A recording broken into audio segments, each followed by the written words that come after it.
Welcome back to another video, everyone, and today we are here again exposing the lies of both Israeli and US officials. The latest name I'm adding to that basket is US State Representative Vedant Patel. I've watched so many of his videos, and whenever I do, I feel the need to throw up. He categorically refuses to answer any real questions. He doesn't seem to have any updates regarding anything, and I mean anything. I'm really struggling to understand why, of all people, he is a US State Representative. I'm sure many Americans would agree with that statement too. The questions are pretty basic. What do you think the IDF achievements have been so far? What have they accomplished? Let's see what Mr. Patel has to say. Yeah. In the absence of this ceasefire for hostage release agreement, can you give us an update on what you think the achievements of Israel's military campaign in Gaza are? Pardon, Tom. Sorry, I couldn't hear. Do you have an update on what you believe the achievements of Israel's military campaign in Gaza are? So, Tom, it's really not for me to speak to the IDF's achievements or not.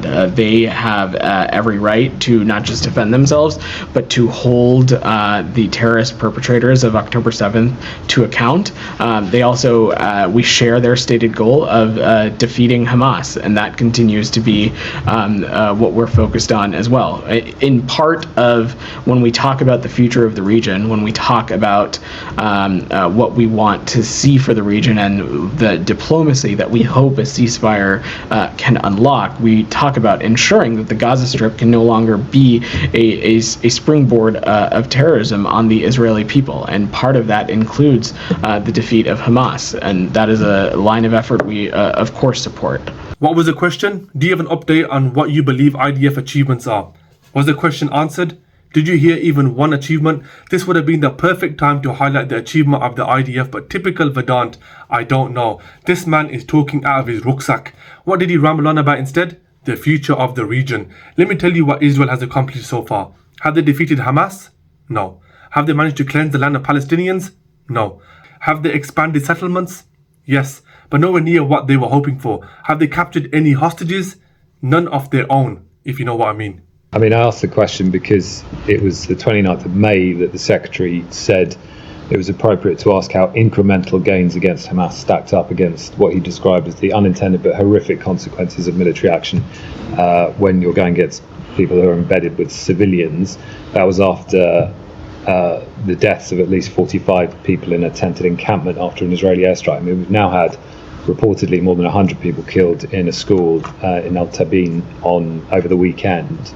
So are the Israelis making anything more than incremental gains? I mean, it's 2.5 months since then. Is Israel making anything but incremental gains? Not only that, but a loaded question backed by real examples. Let's see how the US spokesperson responds. Tom, I will let our partners in IDF speak to their own operations and any progress they're making. What I can say, though, is that the points you raise just further underscore the critical nature of why we're so focused on getting a ceasefire deal across the finish line. It's important that we think that it is truly the only lever left when it comes to stopping the suffering, stopping the endless. We just cut off there because the reporter knew that he was just talking BS. This is one of many Q&A sessions Vedant Patel has done, and the majority of his answers have been to let others respond. Why are you holding Q&A sessions if you don't have any updates? He mentions it further underscores why we are so focused on getting a ceasefire deal done.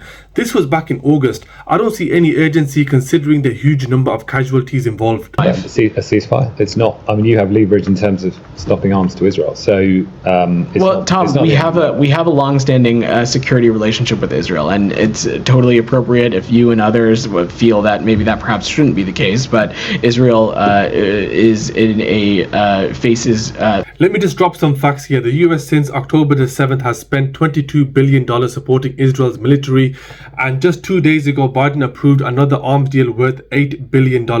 My question is, why is the US so heavily involved, and why is the US spending billions supporting Israel? There's got to be something greater in their eyes than just defeating Hamas. I'm just going to play the last bit of clip here, and please tell me if you understand anything Vedant is saying.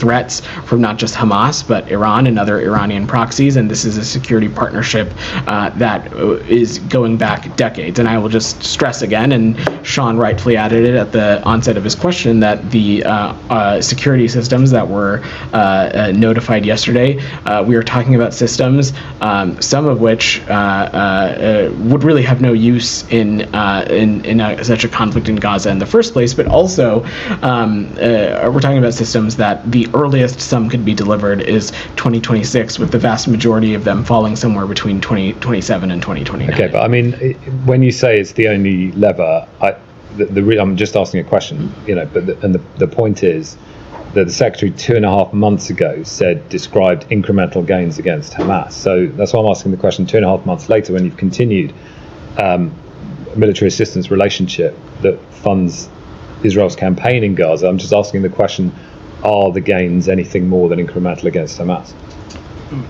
Tom, we have come to the conclusion that what the best path forward is for this ceasefire deal to get across. Vedant Patel is now on my radar. If you guys have any clips you wish to inform me of, please let me know in the comment section below. Support me by liking and subscribing. Thanks for watching, and I'll see you on my next video. Peace out.